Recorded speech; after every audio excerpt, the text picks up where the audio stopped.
مرد کے لیے جائز نہیں کہ وہ عورت کی زبان سے میلاد بھی سنے، نعت بھی سنے، مرد کے لیے جائز نہیں. مرد کو مرد سکھائے گا، عورت سکھائے گی تو عورتوں کو سکھائے گی. بے شک آپ سویرے فتوا دیجئے کہ چھوٹی سی مسجد میں بیٹھ کے، چھوٹے سے کونے میں بیٹھ کے چھوٹا سا مولوی، اور وہاں تو اتنے بڑے مفتی ٹی وی پہ بیٹھے ہوئے، وہ غلط ہے تو صحیح ہے کیسے ہو گئے؟ سنو، میرے نبی پاک علیہ الصلوۃ والسلام کے مذہب کا حسن یہ ہے کہ اسلام کہتا ہے ایک نظر بی بی کو دیکھا کسی نے غلطی سے تو معافی ہو جائے گی، دوسری نظر شہوت سے دیکھا تو حرام ہے اس کے لیے، وہ پاکستان کا مولوی ہو یا سعودی عرب کا شاہ ہو، کسی کے لیے عورتوں کے بیچ پھرنا اٹھنا بیٹھنا جائز ہے؟ میرے نبی پاک صلی اللہ تعالی علیہ وسلم نے فرمایا ہے میں عورتوں سے مصافحہ کرنے نہیں آیا. اور میرے نبی پاک صلی اللہ علیہ وسلم نے فرمایا ہے، حضور فرماتے ہیں لیکن نا کتا بالکل ناپاک نہیں ہوتا، کتے کا تھوک ناپاک ہوتا ہے، یا کتا گیلا ہو جائے تو ناپاک ہوتا ہے، لیکن خنزیر سارا ناپاک ہوتا ہے، کل ناپاک ہے خنزیر. نبی پاک نے فرمایا خنزیر بھی ہو اور گند میں لتھڑا ہوا بھی ہو، پیشاب میں لتھڑا ہوا ہو، گوبر میں لتھڑا ہوا ہو، پخانے اور فضلے میں لتھڑا ہوا خنزیر ہو، اس کا جسم تیرے ساتھ ٹکرا جائے تو اتنا برا نہیں جتنا غیر محرم عورت کا وجود تیرے ساتھ ٹکرا جائے تو برا ہے. اس حد تک میرے نبی پاک صلی اللہ علیہ وسلم اور گنبد کے معاملے میں فتویٰ دینے والے، یا رسول اللہ کہنے پر کفر کا فتویٰ دینے والے اور بڑی بڑی باتیں کرنے والے خاموش کیوں ہو گئے؟ یا ایھا الذین آمنوا لا تتخذوا اليہود والنصارى اولیاء.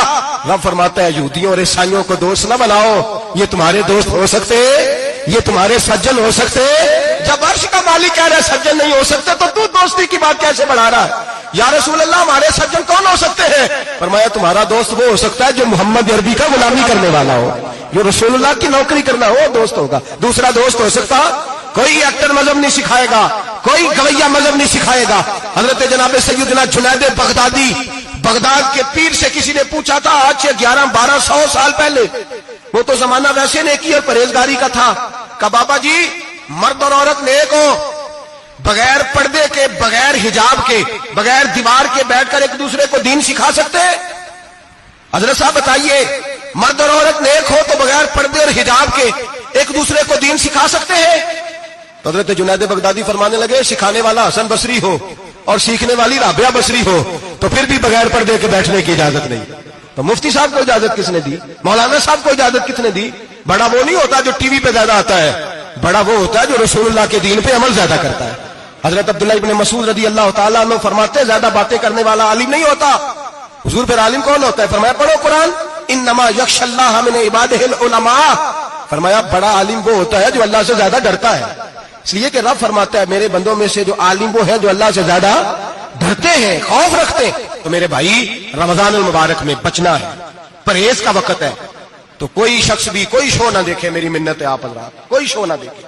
عورت کا تو پردہ ہے تو ہمیں تو تماشے پہ لگا دیا گیا، عجیب قسم کے ایکٹر آ گئے اور مذہب سکھا رہے ہیں. میری اپیل ہے آپ سے کہ سحری افطاری کے وقت ٹیلی ویژن بند رکھیں. کیا چیز کھول کے رکھیں؟ یا قرآن کھول کے رکھیں یا رسول اللہ کا فرمان کھول کے رکھیں. اللہ رسول کی طرف توجہ رکھیں، وہ سیکھنے سکھانے کا وقت ہے. چھوڑے گویوں سے دین سیکھا جائے گا، ہمیں کوئی شکوا نہیں. یہ پکی توبہ کریں، سویرے آئیں آ کے دین سکھائیں. اور میں ان سے بھی اپیل کروں گا کہ آؤ دین سکھاؤ. حضرت فضیل بن عیاض فرماتے ہیں میں ڈاکو تھا، کبھی کبھی چھپ چھپا کے جمعہ پڑھا کرتا تھا، پھر میں نے توبہ کی تو سچی توبہ کی، پھر میں نے توبہ کی تو رب کو راضی کرنے والی توبہ کی، پھر میں نے توبہ کی تو چھوڑی ہر شے، غریبوں کا لوٹا ہوا مال واپس کیا، جس کے پیسے نہ دے سکا اس کے گھر میں جا کے اس کی بھینسوں کو چارہ ڈالا، اس کے اونٹوں کی خدمت کی، میں نے قرضے چکائے. فرمایا میں سچی توبہ کر کے مسجد آیا، جس خطیب کے پیچھے میں جمعہ پڑھا کرتا تھا وہ میرے ہاتھ پہ بیعت کر کے مرید ہو گیا. اللہ تبارک و تعالیٰ نے اپنے بندوں کے دل میری طرف پھیر دیے. پھر تمہیں اس میں انعام دینے کی ضرورت نہیں پڑے گی، پھر تم کٹیا نشین بن کے بھی دین پھیلاؤ گے تو اللہ اس میں تاثیر پیدا فرما دے گا. تو روزے کا معنی رکنا ہے. روزے کا معنی بولیے، روزے کا معنی رکنا. کس سے؟ جھوٹ سے، غیبت سے، بدی سے، بدنگاہی، کھانے پینے. روزہ کس پہ فرض ہے؟ امیروں پہ کہ غریبوں پہ؟ جی کہنے میں تو کام ہی، میرا تو کام ہی محنت مزدوری والا، میں کیسے روزہ رکھوں؟ میں تو دیہڑی لگاتا ہوں تو روزہ کیسے رکھوں؟ میں نے نہیں کسی حدیث میں پڑھا کہ روزہ وہ رکھے جو دفتر میں بیٹھتا ہے. صحابہ کے زمانے میں تو دفتر ہوتے ہی نہیں تھے، کسی جگہ نہیں لکھا ہوا روزہ وہ رکھے گا جو اے سی میں بیٹھتا ہے، تب تو اے سی تھے ہی نہیں. حضرت ابوبکر صدیق رضی اللہ تعالیٰ عنہ سے لے کر جناب بلال تک سارے اپنے ہاتھ سے کام کرتے، سارے اپنے ہاتھ سے کام کرتے سارے. حضرت عمر فاروق رضی اللہ تعالیٰ عنہ خلیفہ وقت ہونے کے باوجود مال غنیمت کے اونٹ چرنے جاتے تھے تو چراگاہ میں چھوڑنے میں جاتے تھے، لینے بھی آتے تھے واپس. سارے لوگ اپنے ہاتھوں سے مشقت والے کام کرتے ہیں. حضرت بلال مزدوری کرتے, سلمان فارسی مزدوری کرتے, مقداد مزدوری کرتے, صحابہ مزدوریاں کرتے, روزے رکھتے, اور رمضان کے جانے کا وقت ہوتا تو در رسول پہ کھڑے ہو کے عرض کرتے محبوبہ دل نہیں بھرا, دل کرتا ہے کبھی رب سارا سال ہی روزے عطا کرے, سارا سال رمضان دے تو ہم سارا سال روزے رکھنے کو تیار ہیں. جذبہ تھا, طاقت تھی, ہمت تھی. آج نوجوان لڑکا ہے کہتا ہے مجھ سے بھوک برداشت نہیں ہوتی.